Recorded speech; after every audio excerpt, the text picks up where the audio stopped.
오늘 저희들 함께 보실 하나님 말씀은 로마서 1장 3절에서 11절의 말씀입니다. 그의 아들에 관하여 말하면 육신으로는 다윗의 혈통에서 나셨고 성결의 영으로는 죽은 자들 가운데서 부활하사 능력으로 하나님의 아들로 선포되셨으니 곧 우리 주 예수 그리스도시니라. 그로 말미암아 우리가 은혜와 사도의 직분을 받아 그의 이름을 위하여 모든 이방인 중에서 믿어 순종하게 하나니 너희도 그들 중에서 예수 그리스도의 것으로 부르심을 받은 자니라.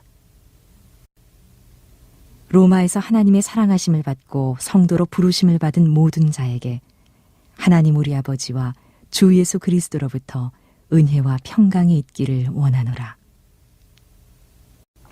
먼저 내가 예수 그리스도로 말미암아 너희 모든 사람에 관하여 내 하나님께 감사함은 너희 믿음이 온 세상에 전파됨이로다.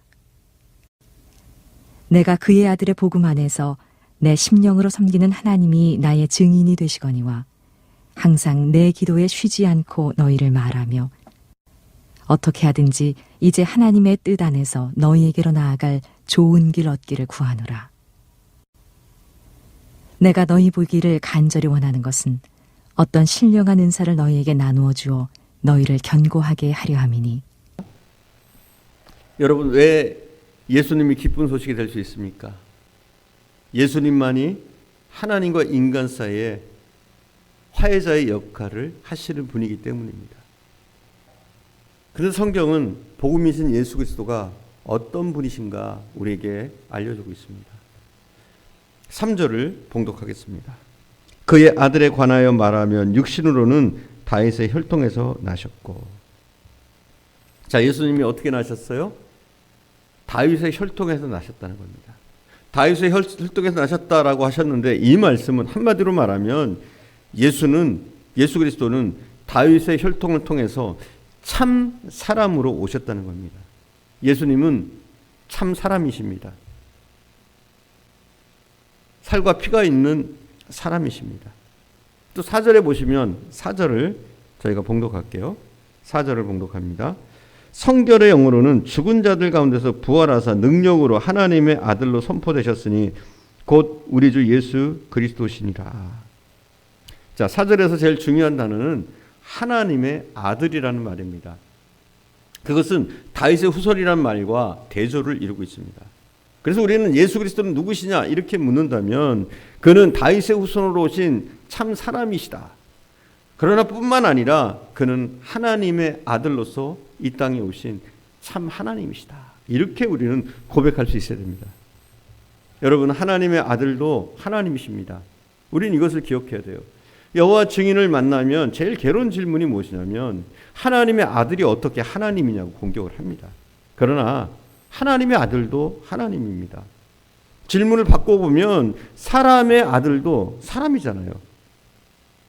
예수는 누구신가? 이 정답은 그는 참으로 사람의 아들이시며 동시에 하나님의 아들이시다 이겁니다. 이것을 신학적인 교리로서 예수 그리스도의 인성과 신성이라고 말합니다. 결론은 예수 그리스도는 참으로 사람이시며 참으로 하나님이십니다. 예수 그리스도는 100% 사람이시고 100% 하나님이시다. 이 둘 중에 어느 것 하나도 부인하면 그건 이단입니다. 예수님은 사람이 아니야. 우리랑은 좀 달라. 이단인 겁니다. 예수님은 하나님이 아니야. 하나님께 보내심을 받은 선지자일 뿐이야. 이단인 거예요.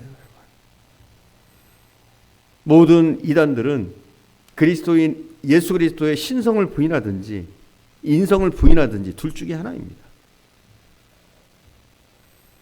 그분이 하나님이시니까 하나님의 사정을 얼마나 잘 아실까요? 뿐만 아니라 그분이 사람이셨으니까 참 사람으로 오셨으니까 우리들의 어려움을 우리들의 사정을 누구보다도 잘 아십니다. 그렇기 때문에 하나님과 인간 사이에 진정한 중보자로 화해자로 서실 수 있는 유일하신 분, 바로 그분이 예수 그리스도이신 줄 믿습니다. 복음이란 예수 그리스도입니다. 죄 때문에 인간은 심판받을 수밖에 없었지만 하나님의 진노를 살 수밖에 없었지만 예수 그리스도의 십자가가 우리의 모든 죄를 사해 주시고 하나님과 화목하게 하신 줄 믿습니다. 복음은 바로 예수 그리스도의 이 십자가 사건인 겁니다. 바울 사도는 이렇게 말합니다. 나는 이 복음을 위해서 하나님과 사람 사이의 화해를 위해서 그리고 인간이 다시 하나님을 사랑하고 하나님을 섬기는 자로 변하기 위해서 이 복음을 전하는 전령으로 택정함을 받았다. 이것이 바울의 아이덴티티입니다. 바울은 이런 자기 인식에 근거해서 자기의 역할을 고백합니다. 내가 할 일은 무엇인가? 여기에 대해서 바울은 이렇게 얘기해요. 사랑하는 여러분, 저와 여러분이 또한 그리스도의 종이라면 그리고 주께로부터 부르심을 받은 사람이라면 저와 여러분도 복음을 위해서 택정함을 입은 줄 믿습니다. 만약 우리가 복음을 위해 택정함을 받았다면 우리의 삶은 어떤 삶이 되어야 할까요? 우리의 역할은 무엇일까요? 바울이 인식했던 그 인식들 우리도 인식해야 되는 줄 믿습니다. 우리가 하는 사역, 예수 그리스도의 종으로 부름을 받아서 복음을 전하는 그 일, 우리가 해야 될 일인 줄 믿습니다. 내가 복음을 전하는 전령으로 정권대사로 살기를 우리 주님은 기대하고 계시는 줄 믿습니다. 우리가 해야 될 사역은 도대체 무엇일까요? 크게 두 가지로 요약할 수가 있습니다. 우리의 사역은 사람을 상대하는 사역입니다. 사람을 우리는 어떻게 분류할 수 있을까요?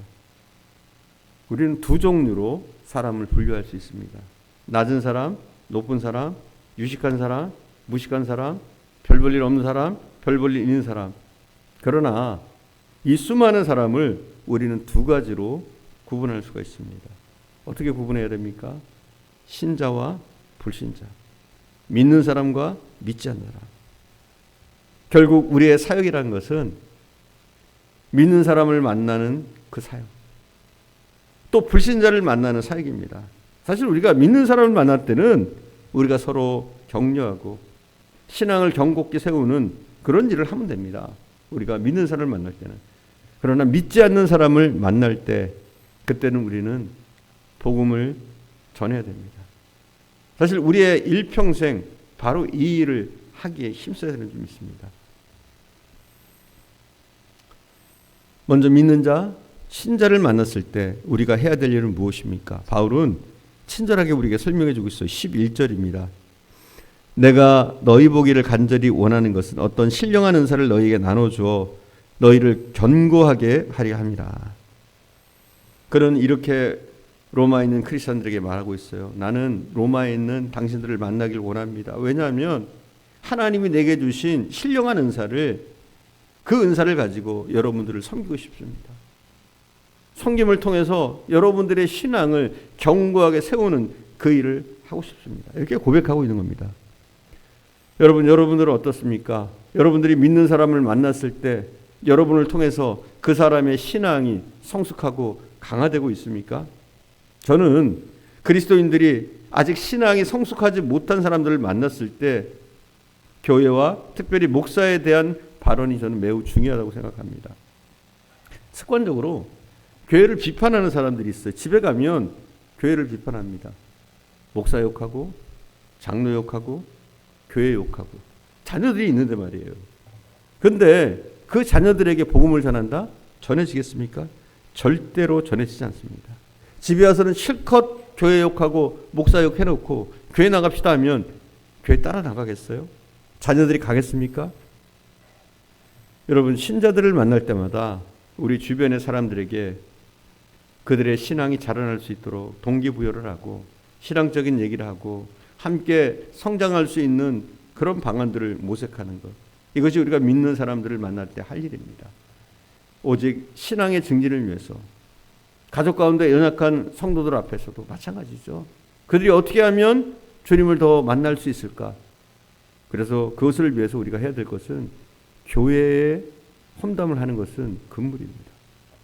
무조건 교회 자랑, 목사님 자랑, 우리 성도들 자랑을 해야 돼요. 그럴 때 우리의 복음이 오히려 더 증거될 수 있고 또 가족 가운데도 믿지 않는 사람들까지도 주님께로 나올 수 있는 줄 믿습니다. 9절을 봉독할게요. 9절 말씀. 내가 그의 아들의 복음 안에서 내 심령으로 섬기는 하나님이 나의 증인이 되시거니와 항상 내 기도에 쉬지 않고 너희를 말하며. 또 바울은 믿는 성도들을 위해서 무엇을 했느냐? 기도했다 이렇게 얘기합니다. 사실 성도의 교제의 시작은 기도로부터 시작되는 겁니다. 여러분이 누군가를 돕기를 원한다면, 연약한 성도를 일으키기를 원한다면 먼저 기도부터 하는 겁니다. 바울은 이렇게 말합니다. 나는 당신들을 내 마음속에 품고 기도하고 있습니다. 그리스도인의 진정한 교제의 시작은 바로 기도로부터 출발합니다. 생각나는 사람들을 가슴에 품고, 고통당하는 사람을 가슴에 품고, 방황하는 사람을 가슴에 품고 기도하는 겁니다. 기도하고 때로는 우리가 해줘야 될 말이 있다면 할 수 있는 것이죠. 그런데 우리가 기도도 하지 않은 채 내 생각대로 누군가에게 어떤 말을 뱉었을 때 그것이 충고의 말이고 좋은 말이라고 할지라도 그것 때문에 시험에 드는 사람들이 생길 수 있습니다. 그렇기 때문에 우리가 믿는 사람 앞에서 그를 위해서 충고하거나 그를 진정으로 믿음으로 세우기를 원한다면 먼저 기도로부터 출발해야 되는 줄 믿습니다. 우리가 로마서를 이렇게 읽어보면 바울의 인상이 좀 차갑고 너무 논리적이고 냉철한 사람으로 보여집니다.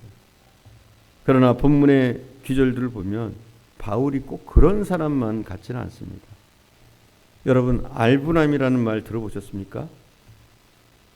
알부남 이게 뭐냐면 알고 보면 부드러운 남자 이런 뜻입니다. 바울은 알부남이었던 것 같습니다.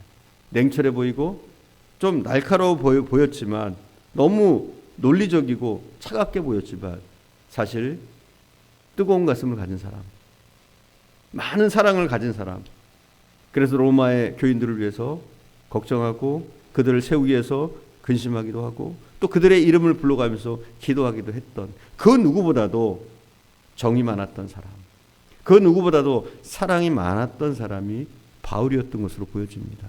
저와 여러분도 이러한 신앙인으로서 설 수 있기를 바랍니다. 기도하겠습니다. 사랑하는 주님, 연약한 저희들을 불러주심을 감사드립니다.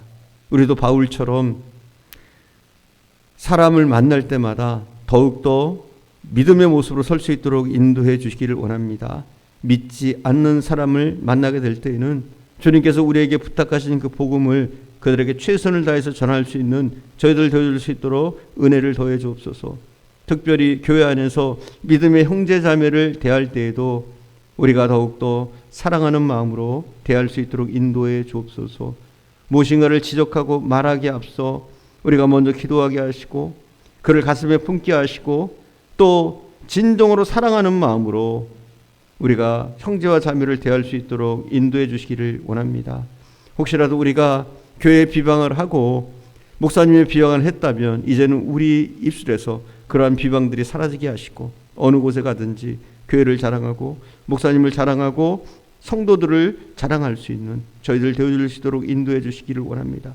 특별히 우리의 가정이 복음화되기를 원합니다. 예수 그리스도가 주인 되신 가정으로 세우기를 원합니다. 그것을 위해서 우리가 기도하게 하시고 우리의 삶의 교회를 사랑하는 마음을 실천함으로 교회를 자랑스럽게 여김으로 더욱더 우리 가정 가운데 하나님의 놀라운 통치가 이루어지게 하옵소서. 오늘도 함께 하신 주님께 감사드리며 우리 구주 예수님의 이름으로 기도드립니다. 아멘.